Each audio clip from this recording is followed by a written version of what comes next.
بسم اللہ الرحمن الرحیم اعوذ باللہ السمیع العلیم من الشیطان الرجیم بسم اللہ الرحمن الرحیم ربنا لا تزغ قلوبنا بعد اذ هدیتنا وهب لنا من لدنک رحمہ انک انت الوہاب۔ عزیز طلبہ السلام علیکم ورحمۃ اللہ وبرکاتہ۔ اصول الکافی سبق 140 میں کتاب العقل والجہل کا حصہ 105 ذکر ہونے والا ہے۔ سب سے پہلے خلاصہ جات کو دیکھ لیتے ہیں۔ گزشتہ درس میں جنود عقل و جہل میں سے نماز و اذاعہ کے متعلق تفصیل سے گفتگو ہوئی، نماز کے اسرار و رموز بیان ہوئے، قرآنی و روایی شواہد پر گفتگو کی گئی۔ اس درس میں اسی بحث کا تتمہ ذکر ہوگا۔ یہاں تک ملا صالح مازندرانی کے نظریے کا تعلق ہے تو انہوں نے شرح اصول کافی میں تفصیل کے ساتھ اس پر گفتگو کی ہے کہ کس طرح نماز کو عقل کے لشکروں میں سے قرار دیا گیا ہے اور اس کے مقابلے میں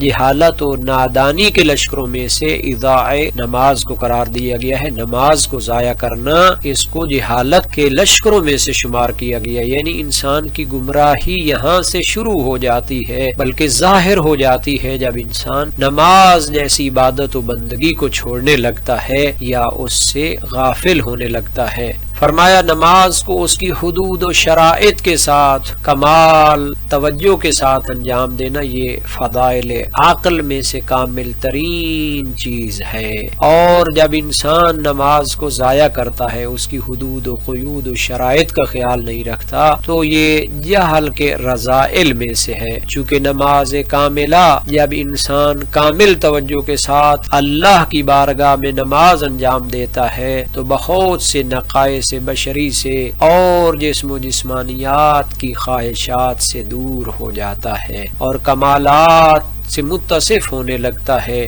مقامات لاہوتی سے کی طرف عروج پیدا کرتا ہے۔ جس طرح نماز کے تحقق میں شرط ہے کہ انسان اس کے ظاہری واجبات، شرائط اور ارکان کو انجام دے، طہارت، ستر عورہ، استقبال قبلہ، تکبیر و قرات، اذکار و رکوع، سجود و تشہد انجام دے۔ اسی طرح نماز کے تحقق میں افعال قلبی ضروری ہیں، یہ اس کی روح کی مانند ہیں، یعنی ظاہری اعمال کو اگر ہم جسم قرار دیں تو اس کے جو باطنی افعال ہیں، قلبی افعال ہیں، وہ اس کی روح کی مانند ہیں۔ طہارت قلب سے مراد یہ ہے کہ انسان ما سوی اللہ سے کٹ جائے اور اس دنیا کی عارضی چیزوں سے منہ موڑ لے، اور ستر عورہ سے مراد یہ ہے کہ اپنے عیوب کو چھپائے توبہ اور استغفار کے ذریعے اور بارگاہ الہی میں خالص توجہ کے ساتھ حاضر ہو۔ استقبال قبلہ سے مراد یہ ہے کہ وہ جب اس کی بارگاہ میں حاضر ہو تو خالص توجہ کے ساتھ اور معرفت کے ساتھ اس کے جلال و جمال، قدرت و کمال کا مطالعہ کرے۔ اس کے سامنے کھڑے ہونے سے مراد یہ ہے کہ وہ یقین کرے کہ وہ ایک عبد ذلیل، عاجز و فقیر ہے، اس کے پاس جو کچھ بھی ہے اس کے باکمال اور صاحب جلال رب کی عطا ہے۔ اس کی تکبیر میں یہ راز پایا جائے اور یہ عقیدہ ہو کہ یہ دنیا کی سب چیزیں اس کے مقابلے میں کچھ بھی نہیں ہیں۔ اسی طرح جب انسان اپنی نماز میں قراءت انجام دیتا ہے، قرآن کی آیات اور سورتیں تلاوت کرتا ہے، تو اس کے معنی کی طرف توجہ ہونی چاہیے، اسے یاد کرنا چاہیے کہ میں کس ذات بزرگ و برتر کی حمد و ثنا بجا لا رہا ہوں۔ اسے یقین ہو کہ اس کے ذرے ذرے کا حساب دینا ہوگا۔ جب انسان اس معرفت کے ساتھ اس کی بارگاہ میں کھڑا ہوگا تو اس کی وجود سے خشوع و خضوع ظاہر ہوگا، اس کے پورے وجود میں اس کی معرفت ہوگی اور اس کی صفات اور اسماء کی تجلی ہوگی۔ ایاک نعبد و ایاک نستعین کہتے ہوئے وہ اس کے معنی کی طرف غور کرے گا۔ اہدنا الصراط المستقیم کہتے ہوئے اسے یقین ہوگا کہ اس نے تمام انبیاء اور اولیاء کو ان کی ہدایت کے لیے بھیجا ہے، اور جس طرح یہ سلسلہ خاتم النبیین تک پہنچا تو اولیاء کا سلسلہ بھی، ائمہ معصومین کا سلسلہ بھی اس کی ہدایت کے لیے ہے، جن پر اللہ کے انعامات ہوئے، ان کے فضائل، ان کے کمالات اللہ کی عطا تھے۔ جب انسان رکوع کرتا ہے تو خشوع و خضوع کا کمال ہو جاتا ہے اور وہ اپنے رب کی عظمت و کبریا کا اعتراف کرتا ہے اور اس کی بارگاہ میں جھک کر اپنی ذلت اور خواری کا اعتراف کرتا ہے، اور جب سجدے کے لیے سر مٹی پہ رکھ دیتا ہے، اپنا چہرہ اور اپنی پیشانی اس کے سامنے مٹی پہ رکھ دیتا ہے، تو کمال اعتراف ہوتا ہے، وہ بارگاہ رب میں اعتراف کرتا ہوا نظر آئے کہ خدایا میرا پورا وجود تیری عطا ہے۔ تشہد میں اسے عین بصیرت سے دیکھنا چاہیے کہ میرا خالق و مالک کتنا باکمال ہے، وہ ربوبیت کی صفت سے متصف ہے اور ہر قسم کی بندگی، ہر قسم کے نقص سے منزہ اور پاک ہے۔ جب انسان اس توجہ کے ساتھ، اس معرفت کے ساتھ اللہ کی بارگاہ میں نماز ادا کرے گا اور اس کے مختلف واجبات اور مختلف ارکان کو انجام دیتے ہوئے خشوع و خضوع رکھے گا، تو جب وہ سلام پیش کرے گا تو گویا کہ وہ مراحل ناسوتی کو طے کرتے ہوئے منازل لاہوتی تک پہنچ جائے گا، اور اس کے لیے ملائکہ مقربین، انبیاء و مرسلین، عباد اللہ صالحین کی زیارت ہو جائے گی، وہ ان کی خدمت میں خالص سلام پیش کرے گا اور اسے اس بارگاہ سے جواب بھی آئے گا۔ تو مقصود اصلی نماز کا وہ نفس امارہ کو عقل کا تابع قرار دینا ہے، اس کو عقل کے موافق تربیت کرنا ہے، اور یہ تب ہو سکتا ہے جب حضور قلب موجود ہو، تاکہ اس کے دل پر انوار حق کی تجلی ہو سکے اور اسرار اس کے لیے ظاہر ہو سکے،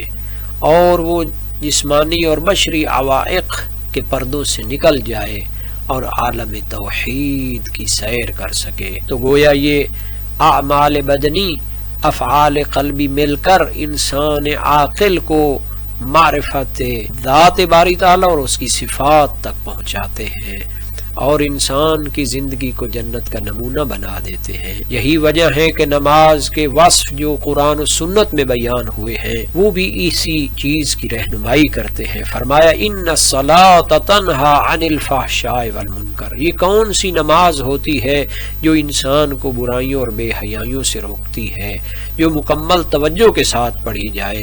وہ کون سی نماز ہے جس کے بارے میں کہا گیا قد افلح المؤمنون الذین هم فی صلاتهم خاشعون، وہ مومن فلاح پانے والے ہیں جو اپنی نماز کو خشوع و خضوع کے ساتھ انجام دیتے ہیں، اور وہ لوگ لغویات سے پرہیز کرتے ہیں، زکوٰۃ انجام دیتے ہیں۔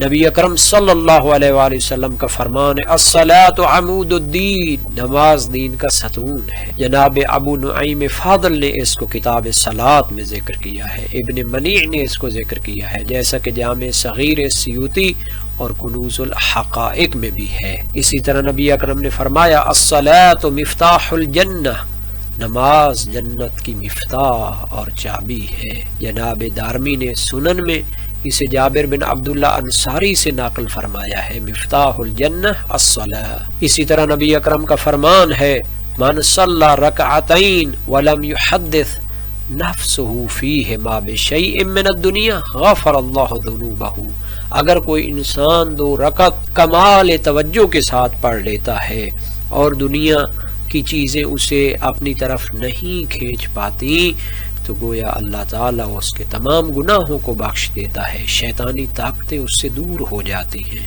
یہ جناب احمد بن حنبل نے اپنی مسند میں نقل کیا، ابن المبارک نے زہد و رقائق میں نقل کیا ہے، الراوندی نے لب اللباب میں اس کو نقل کیا ہے۔ اسی طرح نبی اکرم صلی اللہ علیہ وآلہ وسلم کا فرمان ہے قرۃ عینی فی الصلاۃ، میری آنکھوں کی ٹھنڈک نماز ہے۔ جناب نسائی نے اس کو اپنی سنن کبریٰ میں انس بن مالک صحابی سے روایت کی۔ جناب شیخ صدوق نے خصال میں اس کو نقل فرمایا ہے، فرمایا الصلاۃ قربان کل تقی، نماز ہر متقی کی قربانی ہے۔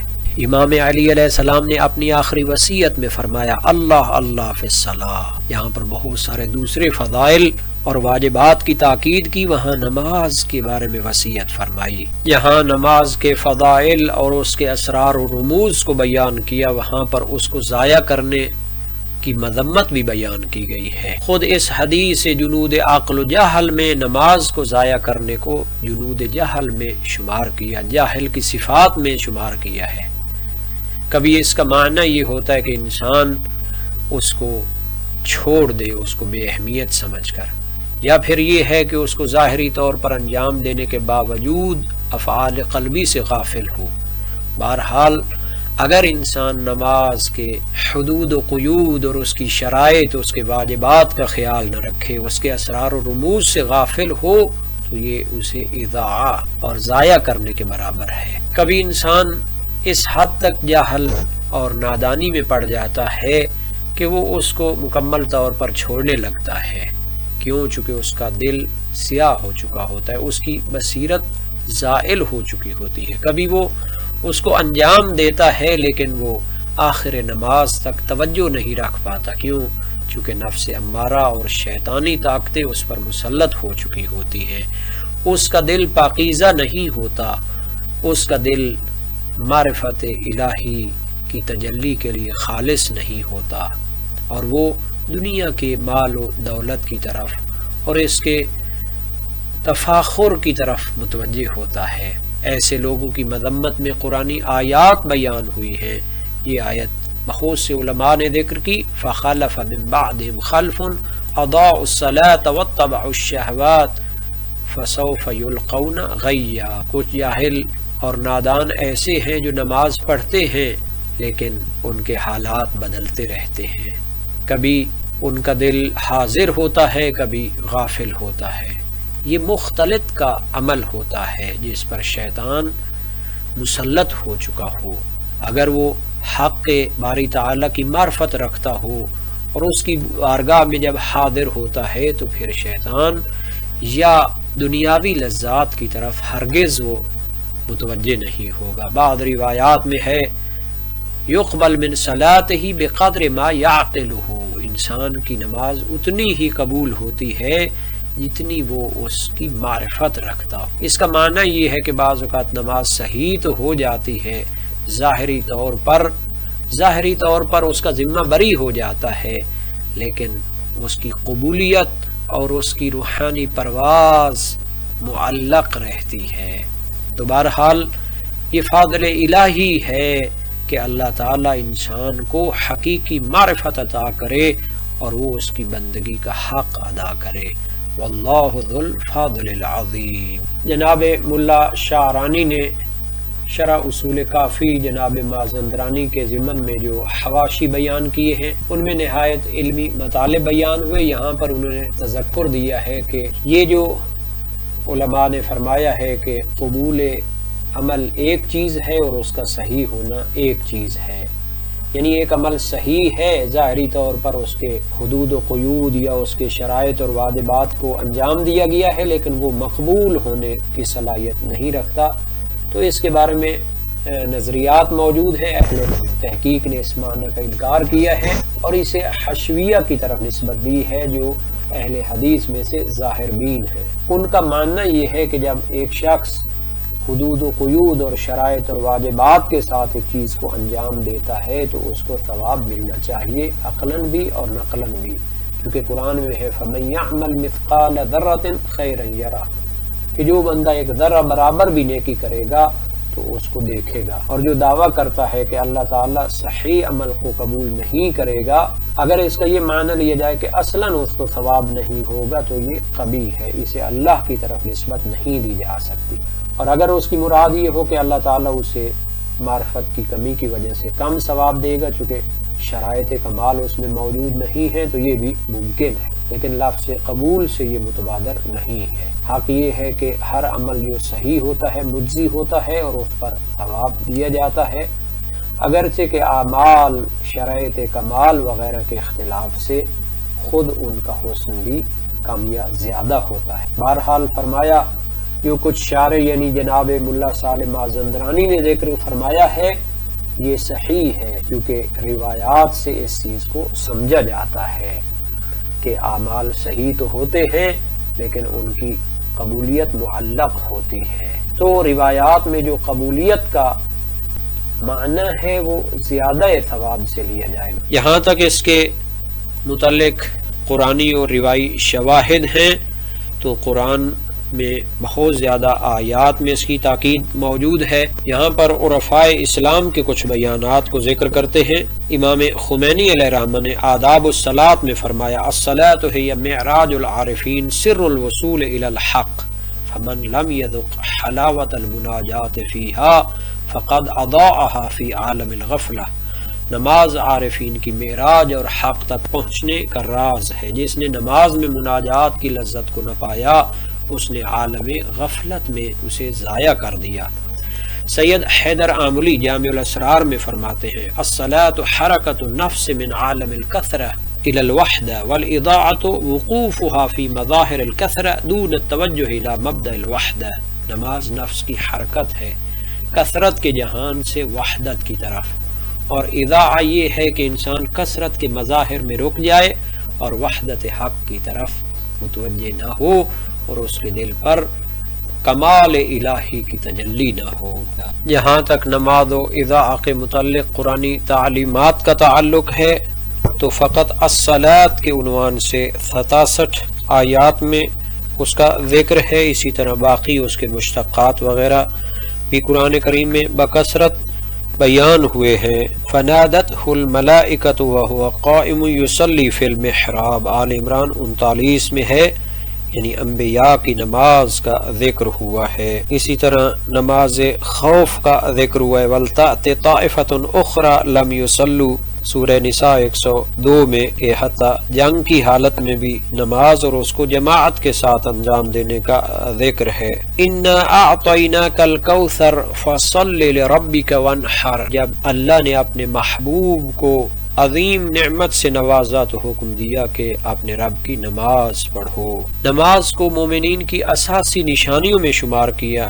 الذین یؤمنون بالغیب ویقیمون الصلاۃ، سورہ بقرہ 3، کہ یہ قرآن کتاب ہدایت ہے، اس میں کسی شک و شبے کی گنجائش نہیں ہے۔ یہ کن مومنون کو اور متقین کو ہدایت دیتی ہے جو غیب پر ایمان رکھتے ہوں اور نماز کو قائم کرتے ہوں۔ فرمایا اقیموا الصلاۃ وآتوا الزکاۃ وارکعوا مع الراکعین، سورہ بقرہ 43۔ اسی طرح نماز و صبر سے استعانت حاصل کرنے کا حکم ہے۔ وَاسْتَعِینُوا بِالصَّبْرِ وَالصَّلَاةِ وَإِنَّهَا لَكَبِیرَةٌ إِلَّا عَلَى الْخَاشِعِینَ، نماز اور صبر سے استعانت حاصل کرو اور یہ گران ہے مگر خاشعین کے لیے۔ اقیم الصلاۃ تو بہت زیادہ آیات میں تکرار ہوا ہے۔ یہاں پر مومنین کاملین کا ذکر ہوا، سورہ بقرہ 177، والسائلین وفی الرقاب واقام الصلاۃ وآتى الزکاۃ، ان کی صفات میں شمار کیا نماز کو اور زکوٰۃ کو۔ قرآن کریم میں نماز کی حفاظت کا ذکر ہے،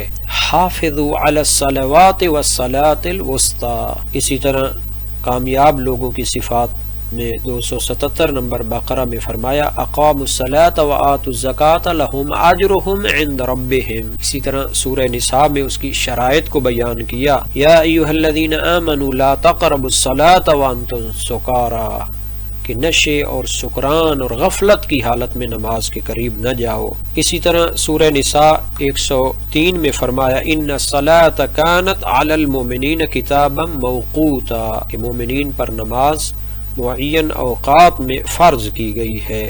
اور غافلین کی صفات میں فرمائے اذا قاموا الی الصلاۃ قاموا کسالى، کہ وہ غفلت کے ساتھ نماز کی طرف اٹھتے ہیں۔ سورہ مائدہ 6 میں فرمایا یا ایھا الذین آمنوا اذا قمتم الی الصلاۃ فاغسلوا وجوہکم، یعنی کہ اے مومنو جب نماز کے لیے اٹھتے ہو تو پھر وضو اور غسل کا طریقہ بیان کیا گیا ہے۔ مکمل طہارت اور پاکی کے ساتھ انسان کو اللہ کے حضور میں آنا چاہیے۔ اسی طرح اس کی آیت 12 میں، 55 میں، 58 میں بھی ذکر کیا گیا ہے۔ 58 میں ہے اذا نادیتم الی الصلاۃ اتخذوها ہزوا ولعبا، جو لوگ اللہ کی ذات پر یقین نہیں رکھتے تو جب نماز کی طرف بلایا جاتا ہے تو وہ مذاق اڑاتے ہیں۔ سورہ انعام 72 میں فرمایا ان اقیموا الصلاۃ واتقوہ وہو الذی الیہ تحشرون، کہ انسان کو بارگاہ الہی میں نماز قائم کرنی چاہیے اور تقوی رکھنا چاہیے اور اس کے بارگاہ میں حاضر ہونے کی تیاری رکھنی چاہیے۔